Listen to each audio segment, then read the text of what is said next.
A vaccine is used to prevent the virus from spreading further. In the Cold War, the communism in the Soviet Union was a tough problem to America, but America did not effectively stop the disease from impacting China and North Korea.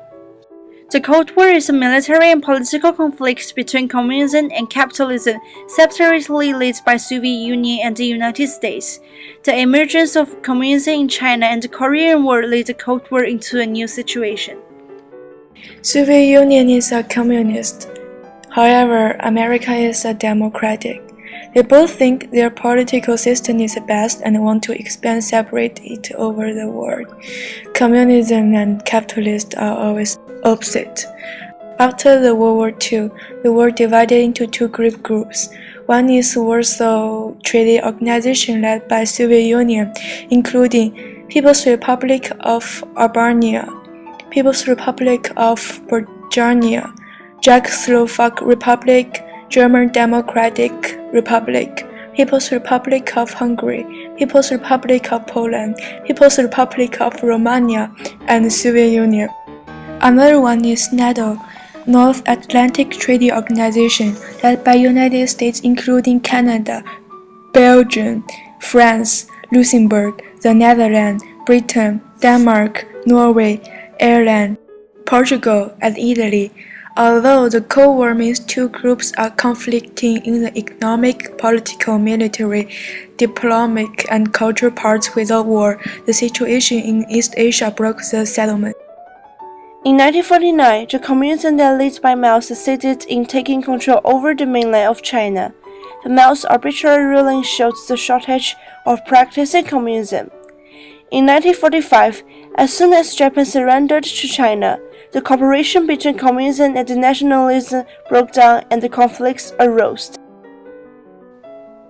Although the nationalism has greater power in China and it was supported by America, the nationalist government was facing corruption problems, while the communism won the trust from peasants.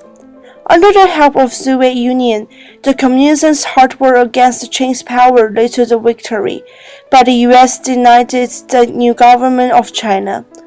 The Mao's government sought to reform the Chinese society and economy with the communist ideology.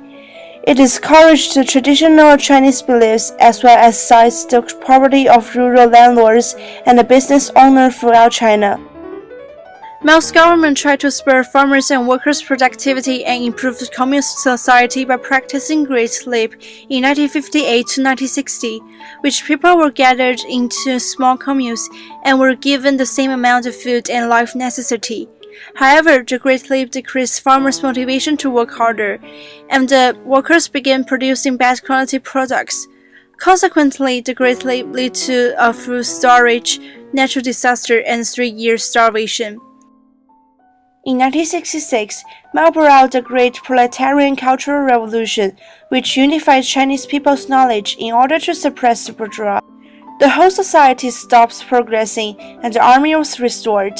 Meanwhile, the tension between the Soviet Union and China was increasing because of the distrust between each other, and China refused the aid from the Soviet Union in the 1960s. The split with the Soviet Union encouraged the rebuilding of relationship between America and China.